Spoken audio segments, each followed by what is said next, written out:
takes the challenge here. Morgan Bryant, distress here. You can see the damage.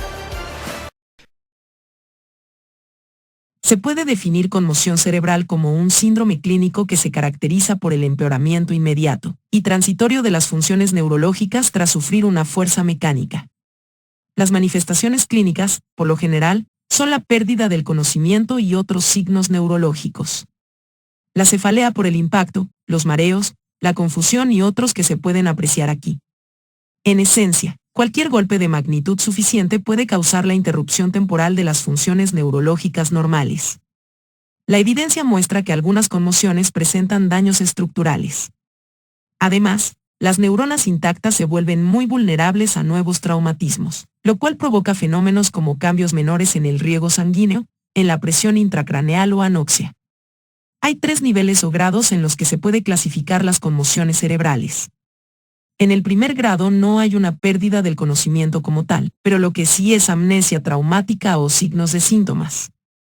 Pero estos duran menos de 30 minutos. En el segundo grado la pérdida del conocimiento es de menos de 1 minuto. Los síntomas pueden durar más de 30 minutos, pero menos de 24 horas. Se pueden categorizar como moderadas. En el tercer grado la pérdida del conocimiento es de menos de 1 minuto, pero los síntomas pueden durar más 30 minutos hasta 7 días. En esos 3 grados se clasifican las conmociones cerebrales. La amnesia postraumática se puede clasificar en anterógrada y retrógrada. Consiste en la incapacidad de recordar los sucesos acaecidos después del momento de la lesión.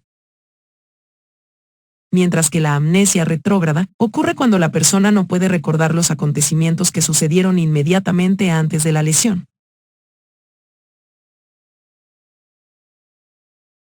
El síndrome por un segundo golpe.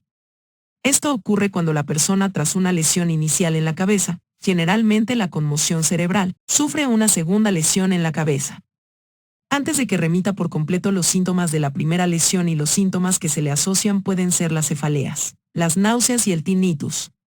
Puede ser que la persona, al practicar alguna actividad, reciba un golpe relativamente pequeño en la cabeza, pero si aún mantiene estos síntomas y el recibir ese golpe en la cabeza se derrumbe en el suelo y no responda a los estímulos. Generalmente, cuando es transportado a un centro médico, la persona ya ha fallecido en coma profundo y en la autopsia generalmente se confirma que las causas de muerte en estos casos es un edema cerebral masivo producto de la dilatación vascular incontrolada del tejido cerebral. Es por eso que la revisión de los exámenes médicos debe realizarse antes de volver a las actividades después de una contusión cerebral. En el síndrome por un segundo golpe, la dilatación vascular, como se había mencionado dentro del cráneo, aumenta la presión intracraneal. Esto causa una hernia del gancho de los lóbulos temporales debajo de lo que es la tienda del cerebelo en esta sección frontal. O también puede haber una hernia de las amígdalas cerebelo a través del agujero magno en esta sección sagital media. Estos cambios afectan al tronco encefálico y derivan rápidamente en coma e insuficiencia respiratoria. Las áreas sombreadas en estas imágenes representan en las áreas de compresión. Y como sabemos, la afectación del tronco encefálico puede producir la muerte antes de llegar al centro médico. Dentro de las lesiones que se puede dar en la contusión cerebral tenemos las lesiones intracraneales y las craneales. Las lesiones craneales son el resultado de un traumatismo. La lesión se caracteriza por la interrupción del flujo sanguíneo en los vasos, tanto en venas como arterias, y por la formación de un hematoma o hinchazón en la periferia del cráneo. Estas lesiones ponen en peligro la integridad de los tejidos encefálicos, ya que ejercen un aumento de la presión dentro del cráneo. Las estructuras cerebrales son muy sensibles a la presión. Principales de lesiones intracraneales son los hematomas epidurales, que es una hemorragia entre la dura madre y los huesos craneales. Hematoma subdural. Es hemorragia bajo la dura madre. Los hematomas intracerebrales son hemorragias en los tejidos del encéfalo como tal. Tenemos ahora las lesiones craneales. Estas lesiones craneales incluyen todas lesiones de los huesos del cráneo. Principalmente fracturas. A veces las fuerzas que producen la lesión craneal o la fractura en alguna parte del cráneo tienen la suficiente fuerza como para dañar los tejidos internos, motivo por el cual, además de la lesión craneal que pueda ser apreciable en una primera instancia, puede producirse también hemorragia. Las fracturas del cráneo pueden ser sencillas en la mayoría de los casos, porque son lineales y no hay daños en los tejidos generalmente. pero en otros casos estas lesiones pueden llegar a ser mucho más graves. Implican hundimiento de algún hueso en el tejido cerebral.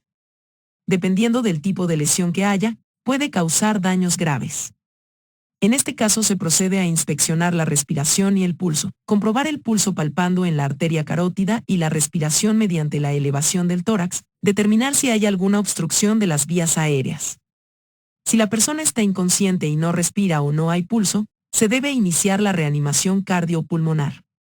Y lo que se priorizan en estos casos es la estabilización de la cabeza y el cuello, porque ante cualquier lesión de la cabeza se considera que también puede afectar al cuello y viceversa. Dentro de la exploración física, después de verificar los signos vitales de estabilizar el paciente y brindar los primeros auxilios, pasa a la evaluación siguiente. En este caso, si la persona está consciente, va a recibir ciertos signos y síntomas que son la cefalea, el tinnitus, incluso los mareos ahora, y la pérdida de memoria también es un signo que se debe considerar y dependiendo de eso también se puede ir evaluando o clasificando. Lo que no se debe hacer es utilizar las cápsulas de amoníaco. En este caso, la persona puede moverse bruscamente y al moverse también obviamente va a mover la cabeza para apartarse. Esto puede generar o agravar la posible lesión del cuello en caso de que lo haya, debido a que no solo la conmoción puede afectar a la cabeza, sino también la pérdida de la conciencia y posiblemente la caída pudieran ocasionar una lesión. Puede comenzar las pruebas sencillas y rápidas para determinar si hay algún daño neurológico. Entre ellas tenemos la que se colocan 2 dedos en una de las manos de la persona y se le pide que apriete tanto como pueda. Si se realiza esto en ambas manos y se compare la presión que va a ejercer de impedirle que mueva la punta de los pies para comprobar la fuerza. Se puede revisar la sensibilidad a ambos lados, con pellizcos en la piel, en el interior de los brazos, el tórax y las piernas.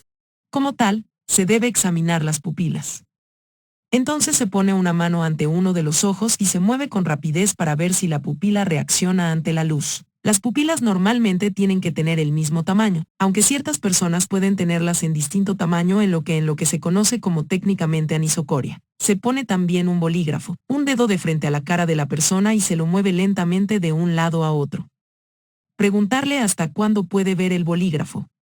En este caso comprobando y determinando la visión periférica, ya que pueden ser manifestaciones de una lesión del encéfalo. Pueden emplearse pruebas neurológicas adicionales que son la prueba de nariz. Si la persona no se toca la nariz fácilmente con ambos dedos, deberá ir inmediatamente a un centro médico. Bien, la prueba de Romberg es utilizada aparte de la prueba de dedos nariz, pero esta indica cuestiones un poco más complejas.